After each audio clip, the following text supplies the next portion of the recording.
As you settle into the quiet of this moment, let your mind drift to a stone-carved temple in northern India during the Gupta period around 400 CE, where the air carries the scent of sandalwood, blooming jasmine, and the faint chime of a bronze bell. In these sacred spaces, chastity was a revered ideal, woven into the lives of priests, devotees, and temple dancers, yet it was complex, shaped by devotion, duty, and human nature. This is not a tale of rigid dogma or forbidden desire, but of ordinary men and women, former merchants, widows, or artisans, whose lives were guided by spiritual discipline in the shadow of towering gopurams. There's no rush here, no need to cling to every detail. Let the soft glow of a ghee lamp, the murmur of a Sanskrit mantra, and the gentle rustle of silk saris lull you, like the sway of a lotus in a temple pond. Close your eyes if you wish, and let this journey into the meaning of chastity in ancient India's temples carry you toward rest. We'll explore 10 facets of this world, each a window into the lives of those bound by temple traditions, from the daily rituals that guarded purity to the moments of human longing that tested them. From the sacred chants of priests to the dances of devadasis, we'll move slowly, savoring the textures and sounds of a world both divine and earthly. The air is heavy with the scent of turmeric and lotus, the temple courtyards alive with the clink of anklets and the hum of devotion. Chastity was a spiritual practice, a social expectation, and sometimes a paradox, but there were also moments of resilience, quiet devotion, and fleeting joy. Let's begin by stepping into a Gupta-era temple, where the ideal of chastity shaped every moment, wrapped in the rhythm of a world both sacred and human. Imagine standing in a temple courtyard in Ujjain in 400 CE, where the air is warm with the scent of ghee, flowering kampa, and the faint clink of brass lamps. You're a temple dweller, perhaps a priest, a devotee, or a devadasi living in a world where chastity is both a vow and a way of life. The temple hums with the chant of mantras, the rustle of palm leaves, and the distant toll of a bell. But your day is shaped by rituals to honor the gods and guard your purity. A single day reveals the rhythm of this life, its pace steady but demanding. Let's wander through your routine, letting the sounds of the temple, the clink of offerings, the swish of a broom, the murmur of prayers settle over you like a silken shawl, guiding you toward calm. Your day begins before dawn, roused by the temple bell, the air sharp with the chill of stone floors and the scent of sandalwood paste. You sleep on a woven mat in a small cell under a cotton sheet, the air heavy with the rustle of straw and the quiet breath of fellow devotees.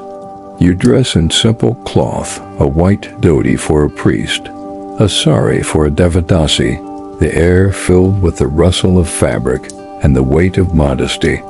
Breakfast is sparse, rice with curd, its tangy warmth a brief comfort, the air warm with the steam of a clay pot and the scent of cumin. As a priest, you perform puja, offering flowers and ghee to Shiva, your hands steady, the air filled with the chant of mantras and the scent of smoke. Chastity is your vow, its discipline a shield against desire, the air tense with the focus of ritual and the toll of a bell. You sweep the sanctum or copy texts, the air heavy with the swish of a broom or the scratch of a stylus. If you're a devadasi, you practice dance, your anklets clinking, the air filled with the rhythm of your steps and the scent of jasmine in your hair. Your chastity is symbolic, dedicated to the deity, the air tense with the weight of devotion and the scrutiny of priests. A community, shapes these moments. Devotees gather for festivals, their voices blending in bhajans, the air warm with the scent of incense and the weight of shared faith. The village nearby offers rice or cloth, the air filled with the clatter of carts and the murmur of gossip about temple life. Desire is a constant challenge. Stray thoughts or glances threaten purity, the air heavy with the scent of flowers and the fear of divine judgment. As night falls, you rest on your mat, the air quiet save for the flicker of a lamp and the distant chime of a bell, your body weary from the day's devotion. As this world settles, let's shift to the life of one temple dweller, whose story reflects the meaning of chastity. Let your thoughts drift to a lamplit temple hall in Khajuraho in 400 CE, where the air is warm with the scent of jasmine, wax, and the faint rustle of palm leaf manuscripts. Here we meet Anjali, a Devadasi of 25, whose life embodies the complex ideal of chastity in temple service. Imagine standing beside her, the glow of a ghee lamp casting shadows on carved walls, the weight of a silk sari on her shoulders, the soft murmur of a devotional hymn. Anjali's story is one of devotion and duty, her days shaped by dance and the pull of human longing. Let's follow her journey, letting the rhythm of her life, the clink of anklets, the scent of turmeric, the chime of a bell lull you like a gentle tide, guiding you toward rest. Anjali was born in 375 CE to a weaver's family near a temple in Madhya Pradesh. Her mother wove cotton, the air heavy with the clack of a loom and the scent of dye, while her father sold cloth, the air filled with the bustle of markets. At 10, Anjali was dedicated to the temple as a devadasi, a ritual marriage to the deity, the air thick with the scent of flowers and the weight of sacred vows. Her chastity was symbolic, her body offered to the god, the air heavy with the drone of mantras and the scent of sandalwood. A priestess taught her dance, the air filled with the rhythm of her steps and the hope of divine favor. Her days were spent practicing Bharatanatyam, her anklets clinking, the air filled with the beat of a drum and the scent of jasmine. She performed during festivals, her movements of prayer, the air warm with the applause of devotees and the glow of lamps. Chastity meant spiritual purity, but human connections were complex. Her role allowed ritual interactions, yet personal desire was forbidden, the air tense with the weight of discipline and the murmur of gossip.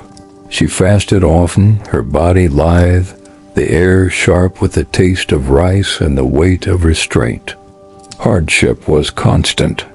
A drought in 395 CE strained the temple's resources, the air heavy with the smell of dust and the fear of hunger. Anjali offered rice to the poor, her hands trembling, the air filled with the murmurs of gratitude and the scent of curry. Gossip could harm. A rumored lapse risked shame, the air tense with the scrutiny of priests. Yet there were moments of light. Anjali found solace in dance, her steps blending with music, the air warm with the twang of a veena and the scent of incense. Festivals like Diwali brought sweets, the air alive with the smell of jaggery and the clatter of plates. In 405 CE, Anjali faced temptation. A merchant's kind words sparked warmth, the air heavy with the scent of sandalwood and the fear of sin. She sought purification through prayer, the air thick with the murmur of mantras and the weight of penance. By her 30s, her body was worn from dancing and fasting. She died in 410 CE, likely from fever, her life unrecorded but vital to the temple's rhythm. As Anjali's story fades, let's shift to the traces of this world, uncovered by those who seek its past. Imagine standing amid the ruins of a Gupta-era temple, its carvings weathered, where archaeologists uncover the traces of a society devoted to purity and the gods. The year is now, but your mind lingers in 400 CE, where the air was thick with incense, lotus, and the quiet weight of prayer. Temple dwellers like Anjali left fragments of their lives, anklets, inscriptions, clay lamps that reveal the meaning of chastity. Archaeology and texts are a window into their world, showing a culture of devotion and discipline. Let's explore these traces, letting their stories settle like dust in a quiet sanctum, their whispers guiding you toward rest. Excavations reveal a world of faith. A stone inscription found in a temple courtyard honors a Devadasi's service, its letters worn. The air once heavy with the chisel's tap and the scent of dust. A bronze anklet buried in a cell speaks of dance, its bells silent. The air once filled with their clink and the rhythm of devotion. Clay lamps, their wicks charred, mark rituals, the air once warm with the flicker of flame and the smell of ghee. These finds are fragile, their survival a testament to the temple's sanctity, the air thick with the past. The culture was one of spiritual discipline, shaped by Hindu and Jain traditions. Texts like the Manusmriti defined chastity, priests vowed celibacy, Devadasis offered symbolic purity, the air heavy with the drone of mantras and the scent of sandalwood. Temptation was a challenge, desire or pride could disrupt devotion, the air tense with the weight of penance and the murmur of prayers. Temple records note lapses, a priest's indiscretion, a devotee's longing, the air heavy with the scent of scandal and the hope of redemption. Archaeology uncovers daily life. In temples, palm leaf manuscripts hold hymns, the air heavy with the rustle of leaves and the scent of ink. In courtyards, grinding stones mark offerings, the air filled with the scent of turmeric and the effort of preparation. Rural temples used clay pots, their surfaces cracked, the air heavy with the smell of rice and the weight of ritual. Mysteries linger in these finds. Why were some anklets buried near altars, perhaps as offerings? A faded inscription hints at a devotee's penance, its letters faint, the air thick with secrecy. The community shaped this world, devotees enforcing rituals, the air warm with the murmur of bhajans in the courtyard. Priests judged lapses, their voices stern, the air heavy with the scent of incense and the weight of divine law. These traces, uncovered by careful hands, weave a picture of a society bound by faith, yet human in its struggles, the air thick with the scent of effort and devotion. As we leave this world of artifacts, let's shift to the lives of the elite, whose roles shaped temple practices. Picture yourself in a temple's inner sanctum, its walls carved with deities, the air warm with the scent of sandalwood, silk, and the faint clink of gold offerings. The year is 400 CE, and this is the world of the temple elite high priests and royal patrons, whose lives were shaped by the same ideals of chastity as devotees like Anjali, but marked by privilege. The temple pulses with the chime of bells and the chant of mantras, but their roles carried greater influence. Let's explore their world, letting the rhythm of their days, the flicker of lamps, the rustle of palm leaves settle over you like a silken curtain, guiding you toward calm. The elite, like priest Varun, lived in relative comfort, their cells adorned with cotton hangings, the air heavy with the scent of ghee and the glow of bronze lamps. They rose early, dressed by attendants in fine dotis, the air soft with the rustle of cloth and the clink of ritual bells. Breakfast was richer. Rice was saffron served on banana leaves, the air fragrant with spices and the murmur of prayers. Their day was spent leading rituals or teaching, the air filled with the drone of Sanskrit and the scent of incense. Royal patrons like Lady Priya funded temples, their presence commanding, the air heavy with the scent of jasmine and authority. Chastity was a sacred duty, but nuanced for the elite. Varen's celibacy was absolute, his rituals a shield, the air tense with the weight of purity and the murmur of mantras. Yet inscriptions note lapses a priest's forbidden affection, the air heavy with the scent of scandal and the weight of penance. Priya, a widow, vowed chastity to honor her husband, the air tense with the scrutiny of priests and the expectation of virtue. Their devotion was public, the air thick with the murmur of devotees and the scent of offerings. The contrast with Anjali's life is stark. Where she slept on straw, the elite rested on cotton, the air warm with cushions and lamplight. Where she ate plain rice, they savored mangoes, the air rich with sweetness and the clink of brass. Yet all faced the same God's desire and duty bound both, the air heavy with the scent of incense and the fear of divine judgment. The deities blessed all, their altars fragrant, the air tense with the drone of hymns and the weight of faith. Ordinary devotees sustained this elite world, their labor invisible.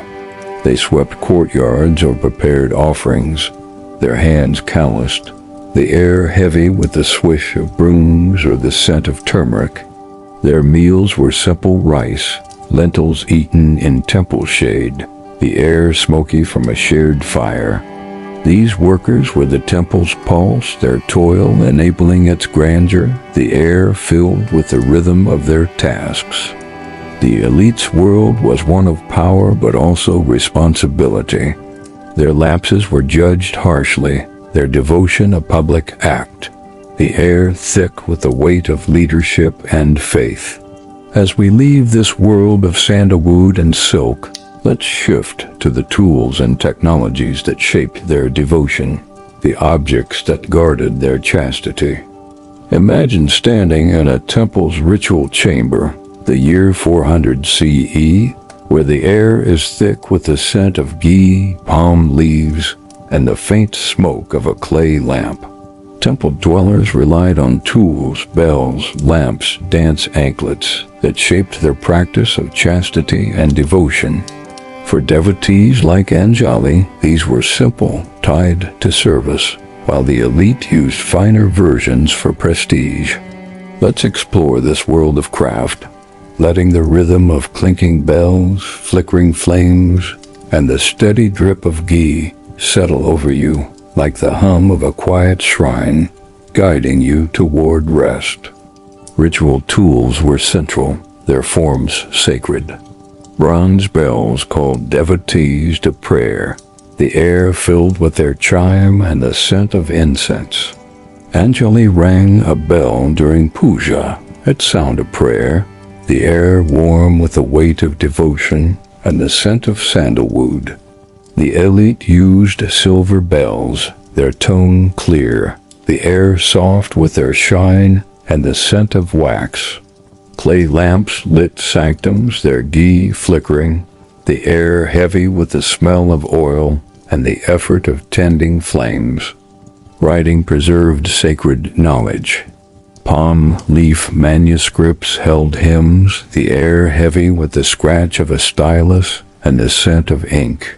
Anjali heard them chanted, the air filled with the drone of Sanskrit and the weight of ritual.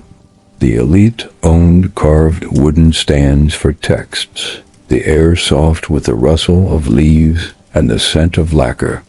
Dance tools were vital for Devadasis. Anklets of brass adorned Anjali's feet, the air filled with their clink and the rhythm of her steps.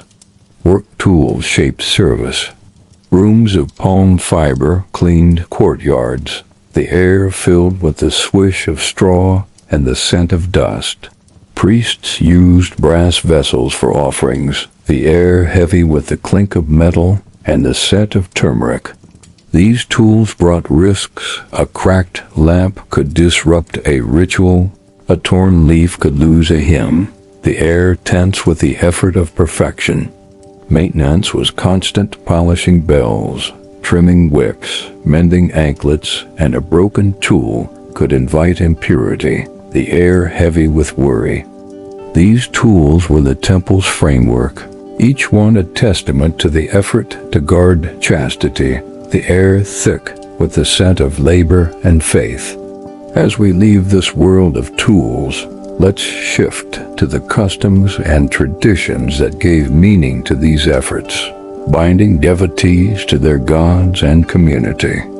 Picture yourself seated by a temple altar, the year 400 CE, where the air is warm with the scent of sandalwood, the faint tang of curd, and the soft murmur of voices chanting a mantra. For devotees like Anjali, life was shaped by customs and traditions that ensured purity and bound them to the divine. These practices were a lifeline offering order in a world of devotion. Imagine the flicker of a lamp, the rustle of silk, and the drone of a hymn, their rhythm soothing like a familiar chant. Let's wander through these rituals, letting their cadence wrap around you, guiding you toward rest. Hindu rituals were central, their forms sacred. Anjali offered flowers to Parvati, the air warm with their scent and the chime of a bell. Priests performed daily puja, their voices blending, the air heavy with the drone of Sanskrit and the scent of ghee. Chastity was a vow celibacy for priests, symbolic purity for devadasis, the air tense with the weight of discipline and the murmur of prayers. Fasting purified the body, the air sharp with the taste of rice and the weight of restraint. Temple life was communal. Devotees gathered for festivals, their voices blending in bhajans, the air warm with the scent of incense and the weight of shared faith. Devadasis danced during rituals, their anklets clinking, the air filled with the rhythm of drums and the scent of jasmine. Superstitions guided actions. A lotus or mantra warded off desire, the air heavy with the clink of amulets and the hope of divine favor. Dreams of temptation were omens, the air tense with the murmur of prayers or the scent of herbs. Storytelling was cherished, done in courtyards. Tales of chaste deities like Sita filled the air, their cadence soothing as Anjali listened, her hands resting from dance. The air carried the scent of turmeric and wax, the stories a bond between devotees, teaching virtue or sparking reflection. Festivals like Diwali brought music, the air alive with the twang of a sitar and the smell of sweets. Though priests warned against excess, the air tense with the weight of sermons. The community enforced these customs, devotees watching each other, the air warm with the murmur of bhajans in the courtyard. Priests judged lapses, their voices stern, the air heavy with the scent of incense and the weight of divine law. These rituals wove devotees into their world, the air filled with the rhythm of shared devotion. As we leave this world of tradition, let's shift to the food and sustenance that nourished these lives, sustaining them through their sacred duties. Imagine sitting at a low platform in a temple courtyard, the year 400 CE, where the air is warm with the starchy scent of rice, the faint smoke of a fire, and the soft murmur of a devotional hymn. Food was a necessity, often simple, fueling the rituals and dances of temple life. For devotees like Anjali, meals were modest, shaped by purity and season, yet they were a pause in a life of devotion. Picture the flicker of a lamp, the clink of brass plates, and the soft drone of a blessing, their warmth wrapping around you like a cotton shawl. Let's explore the tastes, textures, and smells of their table, letting these details settle gently in your mind, guiding you toward rest. Rice was the staple, its grains soft and steamed, served with curd or lentils. Anjali ate with her fingers, the air warm with the scent of ghee and the tang of tamarind. Temple kitchens produced vast pots, the air heavy with the steam of boiling and the effort of stirring. On festival days, sweets like lattice were shared, the air rich with the aroma of jaggery and the crunch of nuts.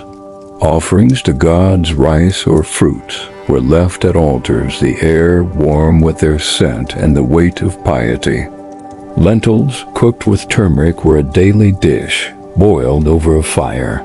Anjali stirred in cumin or coriander, the air heavy with the earthy scent of spices and the steam that warmed her face.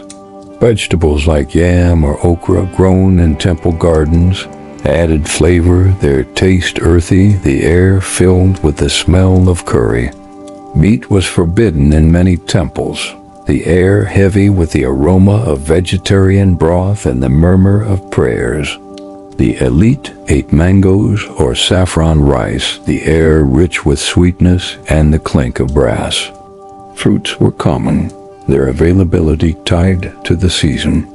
Bananas or coconuts were staples, their sweetness a treat, the air soft with their juicy scent. Anjali shared a mango with a fellow Devadasi, the air warm with the joy of a gift and the murmur of thanks. Milk or curd was the drink of choice, its coolness soothing, the air filled with the clink of pots and the scent of dairy. Water, often drawn from temple wells, was served in clay, the air damp with steam and the faint taste of purity. Meals were a communal act. Devotees gathered in courtyards, their fingers scooping rice, the air warm with the glow of lamps and the murmur of talk gossip about rituals, the day's dances, or tales of gods. The act of eating was a pause, a moment of connection in a life of faith, the air filled with the comfort of togetherness. As we leave the table, let's shift to the challenges and dangers that shaped their lives, from the perils of temptation to the threats of disease. Imagine walking a temple corridor at dusk, the year 400 CE, where the air is cool, the lamps flickering, and the distant chime of a bell echoes through the stone. For devotees like Anjali, life was a negotiation with danger, temptation, disease, and communal scrutiny were ever present, their impact felt in the quiet moments of fear and doubt. Picture the flicker of a lamp, the weight of an amulet in trembling hands, and the tense silence of a prayer for purity, their rhythm a steady pulse in a world of uncertainty. Let's explore these perils, letting their weight settle gently in your thoughts, like mist falling on a quiet grove, guiding you toward calm. Temptation was a relentless foe. Desire or pride could disrupt devotion, the air tense with the fear of divine wrath and the murmur of mantras. Anjali faced stray longings, sparked by a devotee's gaze or a festival's warmth, the air heavy with the scent of jasmine and the weight of penance. Purification rituals, fasting or chanting, were a remedy, the air thick with the murmur of prayers and the scent of sandalwood. The elite faced similar challenges, their lapses judged harshly, the air heavy with the scrutiny of priests and the fear of scandal. Disease was a constant threat. Fever or dysentery swept through temples, the air thick with the smell of neem or turmeric, meant to ward off illness. Anjali used herbal pastes, the air heavy with their sharp scent, and the fear of contagion. Physicians were rare, their remedies crude, the air filled with moans and the stench of decay. Water from wells could carry filth, its taste bitter, the air damp with the risk of every sip. Milk was safer, but scarce, the air tense with the effort of rationing. Communal scrutiny was a peril of its own. A devotee's lapse at forbidden touch or gossip risked shame, the air heavy with the murmur of accusations in the courtyard. Anjali faced judgment for a lingering glance, the air tense with the scrutiny of priests and the weight of gossip. The elite faced public scandals, their sins recorded in inscriptions, the air thick with the murmur of devotees and the scent of ink. The community was a lifeline, devotees sharing prayers or herbs, their voices a murmur, the air warm with the scent of ghee and camaraderie. The temple itself was a hazard, fires from lamps could flare, the air filling with smoke and cries. Yet resilience was the era's strength, a quiet defiance against a world of faith and fear. As we leave this world of peril, let's shift to the education and learning that shaped their understanding of chastity, offering a glimmer of knowledge in a devout life. Imagine sitting in a temple library by lamplight, the year 400 CE, where the air smells of palm leaves and ink, and the faint chant of a mantra traces a lesson.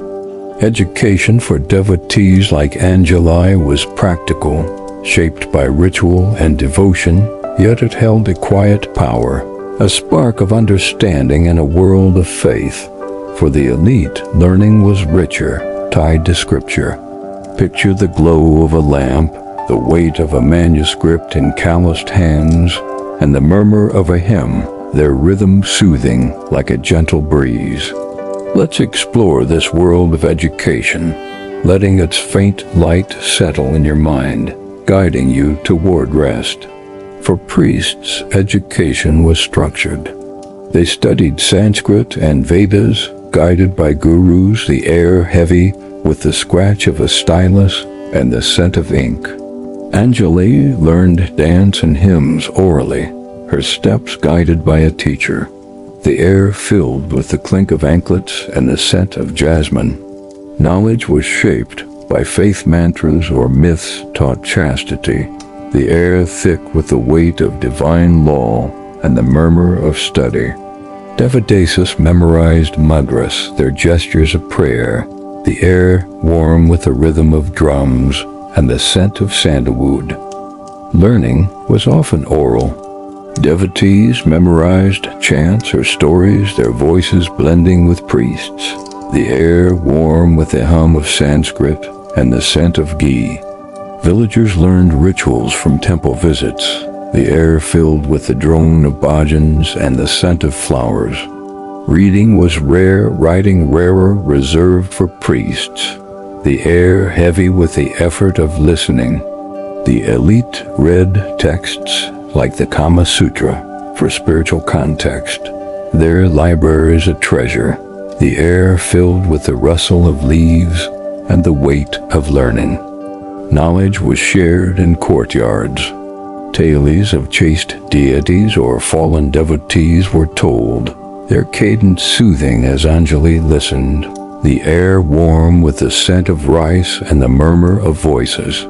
Priests shared rules, ritual purity, festival days, the air filled with the drone of chants and the scent of wax. These lessons were a bond tying devotees to their faith, the air filled with the rhythm of shared duty. Education faced challenges. Time was scarce, manuscripts costly, the air heavy with the demands of ritual or service. Yet knowledge was a shield. A hymn learned could secure divine favor, the air warm with its power. As we leave this world of learning, let's shift to the leisure and entertainment that offered a moment of joy, a chance to rest in a life of devotion.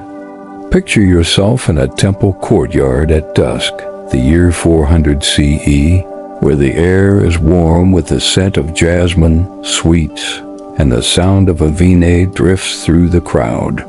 For devotees like Anjali, leisure was a rare escape, a moment to find joy amid ritual and duty. These pastimes, music, festivals, and shared tales were a flicker of light in a devout world.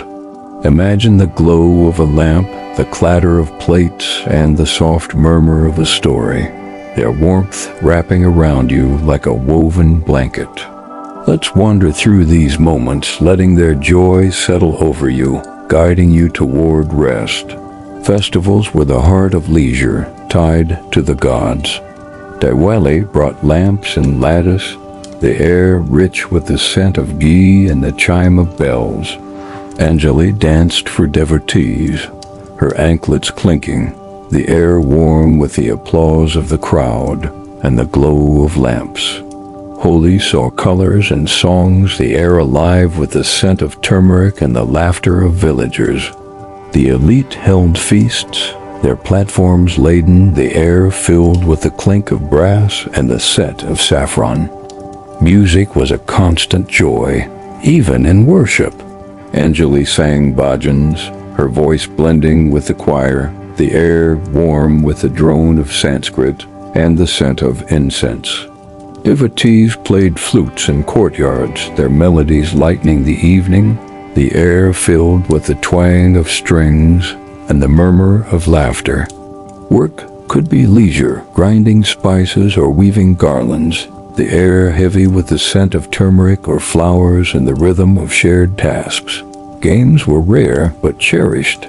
Devotees played dice in courtyards, the air clicking with bone pieces and the murmur of bets. The elite played chaturanga, the air heavy with the clink of wood and the scent of sandalwood. Festivals brought spectacle dances or processions, the air rich with the smell of dust and the excitement of a crowd. Anjali watched, her sari heavy, the air warm with the joy of a rare escape. Storytelling was beloved, done by lamplight. Tales of Sita's chastity or divine love filled the air, their cadence soothing as Anjali listened, her hands resting from dance. The air carried the scent of ghee and sweets, the stories of bond between devotees, teaching virtue or sparking joy. The temple was a stage, with gossip about lapses shared in whispers, the air warm with intrigue. These moments were a bridge, connecting devotees to their world, the air filled with the rhythm of shared lives. As we leave this world of joy, let's shift to a final reflection, tying together the threads of these lives. As the sounds of the temple fade, the chime of bells, the rustle of silk, the scent of sandalwood and rice, let your mind rest in the quiet that follows. We've wandered through the lives of devotees like Anjali, from the rituals that guarded their chastity to the moments of joy that softened their duties, from the weight of temptation to the resilience that sustained them. Their world was one of faith and devotion, shaped by the gods, community, and the hum of the temple.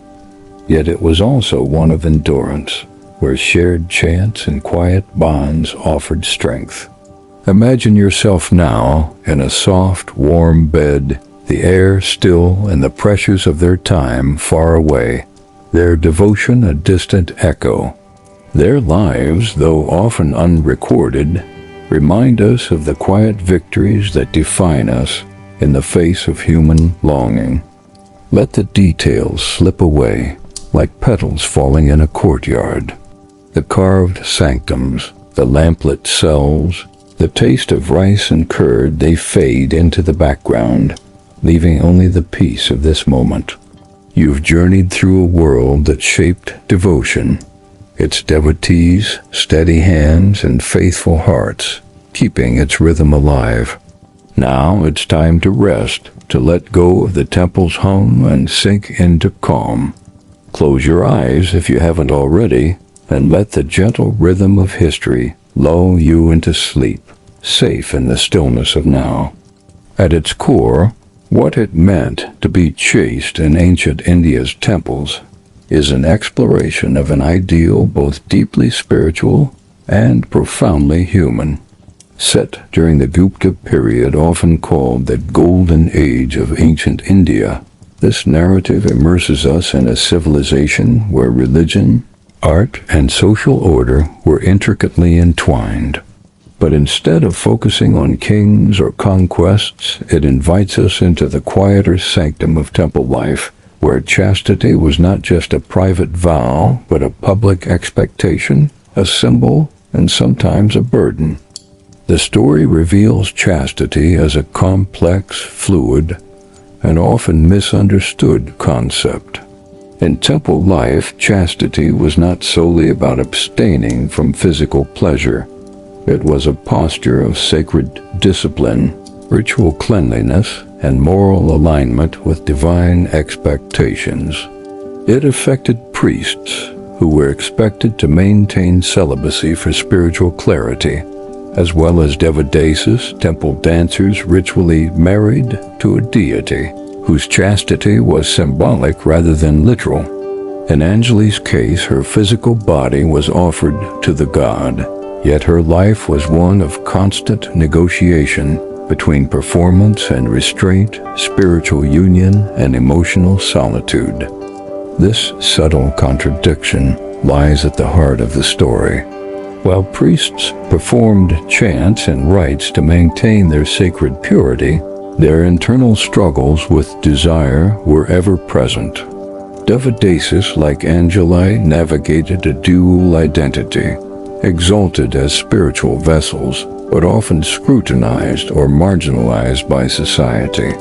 Chastity became both a personal discipline and a tool of social control, especially over women. The tale weaves this nuance into every layer, from the humble clink of anklets to the silent judgment of a priest's gaze, suggesting that in the temple's shadows, desire and devotion danced uneasily together. The narrative also foregrounds the sensory world of the temple, the smells of jasmine, ghee, and turmeric, the sounds of Sanskrit chants and bronze bells, the flicker of lamps on carved stone. These are not incidental details, but essential parts of the spiritual ecosystem. Chastity was lived through repetition. The ritual brushing of rice from brass plates, the daily sweeping of the sanctum, the constant effort to remain inwardly pure amid an outwardly chaotic world. This rhythm gave order to lives like Anjali's, anchoring them in devotion even when they were invisible to history. Another key thread is the duality between the elite and the ordinary. The temple's spiritual economy was supported by those who lived in scarcity, priests with threadbare robes, devadasis eating rice and curd, artisans mending lamps. Yet their spiritual labor gave prestige to the patrons and high priests who funded the temples and sat in cushioned cells. Even among the pious, power and purity were unequally distributed. Chastity, in this sense, was not just a spiritual virtue, it was a scaffold on which social hierarchy rested. The elite had more means to maintain the illusion of moral perfection, but the consequences of failure, scandal, penance, or exclusion were felt most severely by the lower classes. The segment on archaeology subtly reminds us that most of what we know about these people comes from what they left behind unintentionally: an anklet buried beside an altar, a faded inscription in a rain-worn courtyard. The story honors these fragments, reanimating them into a breathing, living world. The care with which these objects are described mirrors the devotion of those who once used them, devotion that extended from gods to community, and from ritual to survival. Anjali's personal story is the emotional heart of the narrative. Her life unfolds gently, and yet we are invited to feel its weight. Her world is shaped not by fame or choice, but by a social system that ritualized her body and prescribed her path. Yet within these limitations, she finds moments of joy sharing mangoes, dancing under lamps, listening to tales of virtuous goddesses. Her temptation by a merchant's kindness is not framed as failure, but as a moment of human tenderness, one she meets with ritual purification, not because she is ashamed, but because this is the only language of resolution her world offers. The broader structure of the story 10 segments moving from daily life through food, tools, knowledge, and leisure mirrors the cyclical flow of temple time. It reflects how chastity was not a singular moment or decision, but a constant process lived through every ritual, chore, meal, and gaze. The story does not rush toward a climax or redemption. Instead, it lingers in the spaces where faith and frailty meet, where a woman's ankle bells speak louder than her name. In the end, this narrative is not about proving or disproving chastity as a virtue. It is about understanding how that idea shaped lives quietly, relentlessly, and often beautifully. It restores agency to those long buried under incense smoke and stone inscriptions. And in doing so, it offers not just a history of chastity, but a meditation on how humans have always tried to reconcile their longing for the divine with the desires of the body and the needs of the soul.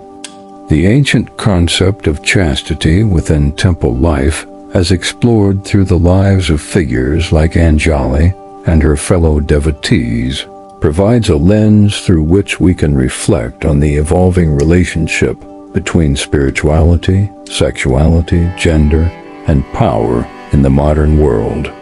While the devotional rhythms of a 5th century Indian temple might seem far removed from today's fast-paced digital society, many of the deeper tensions between expectation and desire, visibility and invisibility, freedom and duty, continue to shape our contemporary understanding of personal identity and moral virtue. In ancient India, chastity was not a private moral choice, it was a public identity, imposed and reinforced by communal ritual, sacred texts, and temple hierarchies. A Devadasi's symbolic marriage to a deity, for example, bound her body to a sacred narrative. Her value was defined not just by her artistry or service, but by her capacity to embody purity as culturally defined. This symbolic chastity often masked a lack of autonomy. While she was celebrated for her spiritual role, she remained vulnerable to social scrutiny and exclusion. In today's world, chastity as a societal virtue has largely receded into niche or religious communities, replaced in mainstream discourse by ideals of consent, agency, and personal freedom. Yet vestiges of the same public policing of sexuality persist, particularly for women, whose value is still too often linked to perceived modesty or respectability. The intense scrutiny faced by ancient temple dwellers, where a single misstep could invite judgment or ritual punishment, finds echoes today in digital culture. While the tools have changed, the mechanisms of surveillance have not. Social media, for example, functions like a modern temple courtyard, public, performative, and quick to moralize. One's purity, or now authenticity, is constantly measured through curated images and public behavior. The consequences of breaking from communal norms, whether religious or social, can include shame, doxing, or cancellation. Just as Anjali feared gossip for a lingering glance, modern individuals, especially women, queer people, or religious minorities, still navigate a world that watches, judges, and categorizes their desires and choices. Moreover, the symbolic value of chastity in the Gupta temple wasn't only personal, it was political. High priests and royal patrons gained legitimacy by aligning themselves with the moral order upheld by the temple. This mirrors how, even today, institutions, religious, educational, or political, invoke purity or traditional values to secure authority. Politicians campaign on family values, celebrities rebrand around spiritual discipline, and even wellness industries commodify clean living. The language of moral restraint, once embedded in temple rituals, now finds itself marketed through influencers promoting fasting, celibacy, or no-fap movements, often divorced from cultural or religious context, but carrying the same undertone that bodily control equals virtue. Another key comparison lies in how women's bodies remain symbolically overburdened.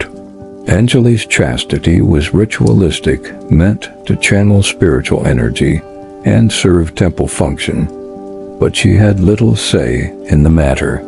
In the modern world, despite legal and cultural progress, women still carry much of the burden of purity politics. In many cultures today, virginity is fetishized, policed, or even medically tested. This is especially true in parts of South Asia, the Middle East, and some conservative Western subcultures where notions of family honor, marriage value, and religious devotion remain tied to a woman's sexual history. The Devadasi's symbolic role may have disappeared, but her burdens linger under new names. There's also an economic layer to this comparison. In Anjali's time, temple service provided shelter, status, and sustenance, but at the cost of freedom. Today, economic pressures still coerce people into roles that demand moral compromise or self-sacrifice. Workers in care industries, for example nannies, nurses, or religious workers, are often expected to perform emotional labor while maintaining a moral persona, even when underpaid or overworked. The idea that certain kinds of work should be done out of devotion or calling rather than for compensation echoes ancient expectations of spiritual laborers like Anjali. And yet, there is resilience in both worlds. Where Anjali found fleeting joy in mangoes shared with a friend or the applause of a festival crowd, modern individuals continue to find meaning and intimacy within constrained systems. The rise of asterisk interfaith dialogue, feminist theology, and LGBTQ plus spiritual movements, so many today are reclaiming the right to define chastity, not as imposed abstinence, but as personal integrity.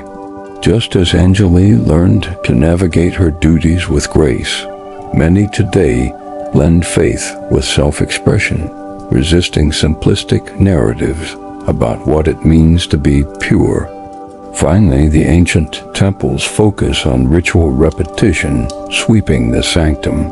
Lighting the lamp, reciting the hymn offers a counterpoint to modern life's chaos.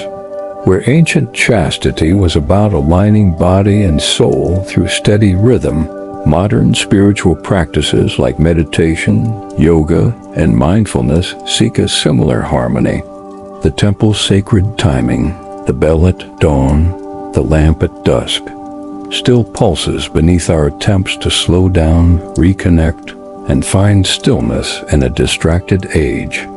In summary, the story of chastity in ancient Indian temples reflects timeless human questions. Asterisk. How do we control desire? Who decides what is sacred? What happens when the expectations of the body conflict with the rituals of the soul? Though centuries have passed, the framework persists, only the temple walls have changed. As the sounds of the temple fade, the chime of bells, the rustle of silk, the scent of sandalwood and rice, let your mind rest in the quiet that follows. We've wandered through the lives of devotees like Anjali, from the rituals that guarded their chastity to the moments of joy that softened their duties, from the weight of temptation to the resilience that sustained them. Their world was one of faith and devotion, shaped by the gods, community, and the hum of the temple. Yet it was also one of endurance, where shared chants and quiet bonds offered strength. Imagine yourself now in a soft, warm bed, the air still and the pressures of their time far away, their devotion a distant echo. Their lives, though often unrecorded, remind us of the quiet victories that define us in the face of human longing. Let the details slip away like petals falling in a courtyard. The carved sanctums, the lamplit cells, the taste of rice and curd, they fade into the background, leaving only the peace of this moment.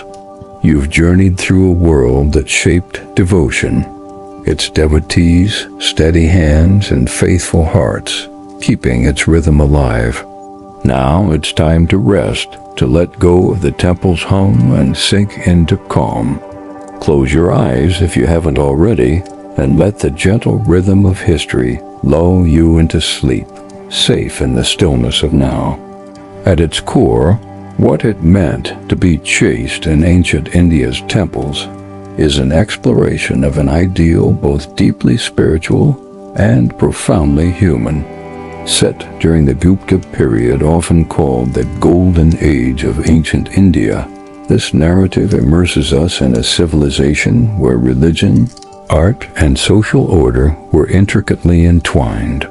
But instead of focusing on kings or conquests, it invites us into the quieter sanctum of temple life, where chastity was not just a private vow, but a public expectation, a symbol, and sometimes a burden. The story reveals chastity as a complex, fluid, and often misunderstood concept. In temple life, chastity was not solely about abstaining from physical pleasure. It was a posture of sacred discipline, ritual cleanliness, and moral alignment with divine expectations. It affected priests, who were expected to maintain celibacy for spiritual clarity, as well as devadasis, temple dancers ritually married to a deity, whose chastity was symbolic rather than literal. In Anjali's case, her physical body was offered to the god, yet her life was one of constant negotiation between performance and restraint, spiritual union and emotional solitude. This subtle contradiction lies at the heart of the story. While priests performed chants and rites to maintain their sacred purity, their internal struggles with desire were ever present. Devadasis, like Anjali, navigated a dual identity, exalted as spiritual vessels, but often scrutinized or marginalized by society. Chastity became both a personal discipline and a tool of social control, especially over women. The tale weaves this nuance into every layer, from the humble clink of anklets to the silent judgment of a priest's gaze, suggesting that in the temple's shadows, desire and devotion danced uneasily together. The narrative also foregrounds the sensory world of the temple, the smells of jasmine, ghee, and turmeric, the sounds of Sanskrit chants and bronze bells, the flicker of lamps on carved stone. These are not incidental details, but essential parts of the spiritual ecosystem. Chastity was lived through repetition. The ritual brushing of rice from brass plates, the daily sweeping of the sanctum, the constant effort to remain inwardly pure amid an outwardly chaotic world. This rhythm gave order to lives like Anjali's, anchoring them in devotion even when they were invisible to history. Another key thread is the duality between the elite and the ordinary. The temple's spiritual economy was supported by those who lived in scarcity, priests with threadbare robes, devadasis eating rice and curd, artisans mending lamps. Yet their spiritual labor gave prestige to the patrons and high priests who funded the temples and sat in cushioned cells. Even among the pious, power and purity were unequally distributed. Chastity, in this sense, was not just a spiritual virtue, it was a scaffold on which social hierarchy rested. The elite had more means to maintain the illusion of moral perfection, but the consequences of failure, scandal, penance, or exclusion were felt most severely by the lower classes. The segment on archaeology subtly reminds